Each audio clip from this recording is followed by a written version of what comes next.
Okay, let's take a deep dive into a chapter from the Bible today, specifically Ezekiel chapter 30. Right, and this one, it really focuses in on prophecies about Egypt Yeah. and the nations around it. Yeah, that's a very sharp focus.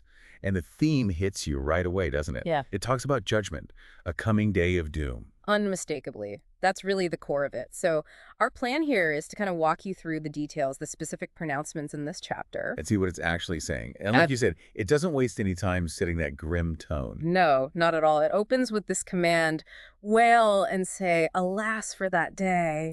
It's forceful. Definitely not subtle. It tells you immediately this isn't going to be light reading. Exactly. And there's the sense of urgency. The day is near, it says. The day of the Lord is near. The day of the Lord. And it uses that phrase, a day of clouds. What did that usually signify? Well, in this type of writing, day of clouds often points towards, divine judgment or intervention, sort of impending darkness, maybe obscurity. Okay. And it explicitly calls it a time of doom for the nations. No ambiguity there. None. And the primary target is named right at the start. Egypt. Yes. A sword will come against Egypt, and then it mentions anguish for Cush, which is often associated with Nubia, south of Egypt. And the consequences for Egypt sound absolutely devastating.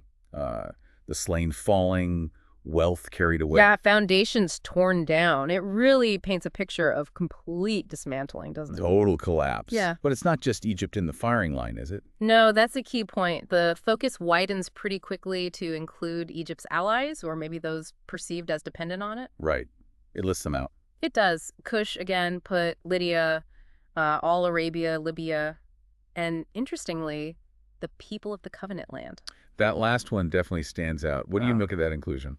Well, it suggests perhaps some kind of treaty relationship or alliance, or maybe people from Judah or Israel living there. The text is clear they fall by the sword along with Egypt. So it's like Egypt's fate drags others down with it. It suggests Egypt had significant influence, right, pulling these diverse groups into its orbit. It certainly implies that. Significant entanglement, whether military or economic, and the text hammers home that this perceived strength of Egypt, it's going to fail completely. Right, it says her proud strength will fail. And it gives a geographical marker for the extent of this failure within her, from Migdol to Aswan. Which basically means the whole country, doesn't it? North to south? Exactly. For anyone back then, that meant the entire length of Egypt, from the northern border defenses right down to the southern border. It's comprehensive. So not just a localized disaster, a kingdom-wide catastrophe. And the result? Utter desolation. They will be desolate among desolate lands, their cities among ruined cities. It's a vision of complete emptiness. Chilling. And amidst all this description of destruction, there's a stated purpose, isn't there? Yes, and it's crucial. The text says, "Then they will know that I am the Lord when I set fire to Egypt and all her helpers are crushed." So according to the text, this isn't just random warfare or politics.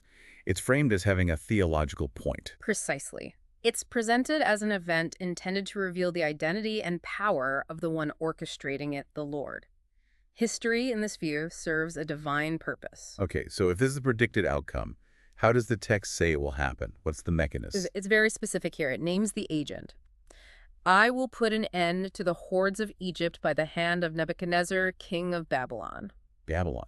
So a major world power of the time is identified as the instrument. Yes. And notice the description used for Nebuchadnezzar and his army, the most ruthless of nations. That's quite a label, most ruthless. It is. Yeah. And it says they are brought in to destroy the land. It suggests, that their nature makes them a fitting tool for this kind of harsh judgment described in the text. It adds a layer of, terror to the prophecy.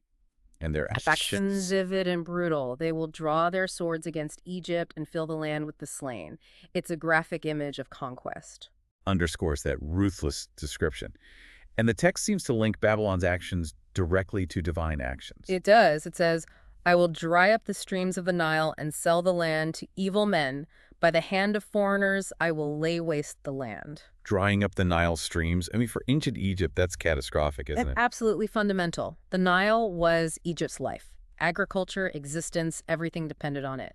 Predicting its streams drying up is like predicting the end of Egypt's ability to even function.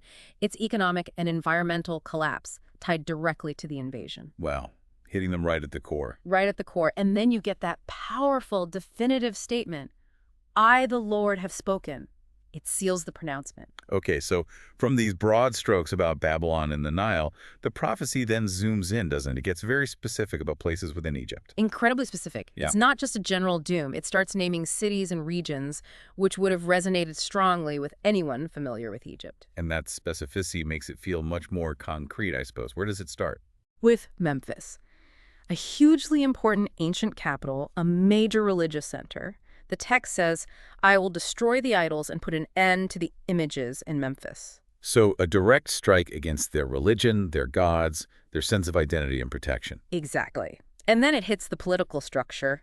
No longer will there be a prince in Egypt, predicting the end of their native rule. Leading to fear. Yes, I will spread fear throughout the land. That's the stated psychological impact of this collapse of religious and political foundations. And the list of targeted places keeps going. It does. I will lay waste Upper Egypt, so the southern part of the country, then specific cities, set fire to Zoan, which is Tanis in the Delta, a major city there, Okay. and inflict punishment on Thebes. Thebes, another massive capital, especially for Upper Egypt, so it's covering key centers north and south. Seems very systematic.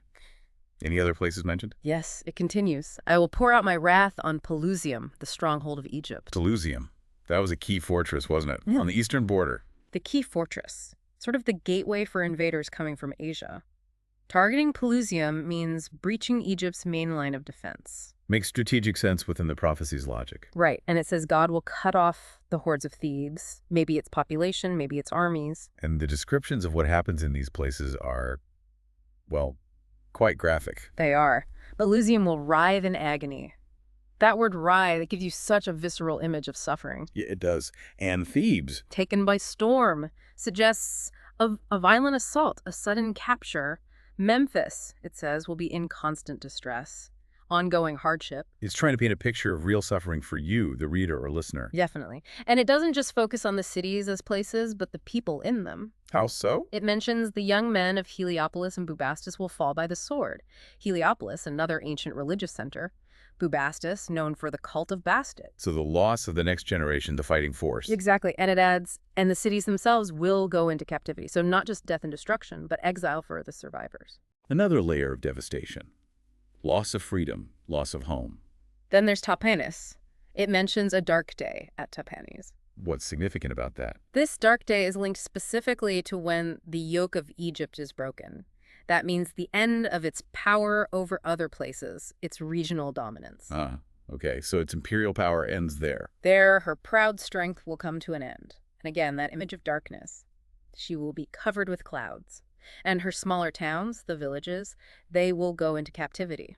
So the downfall affects everyone, from the major cities to the villages. A complete picture of collapse. And just like before, after detailing all this specific destruction city by city, it circles back to the why. Let me guess.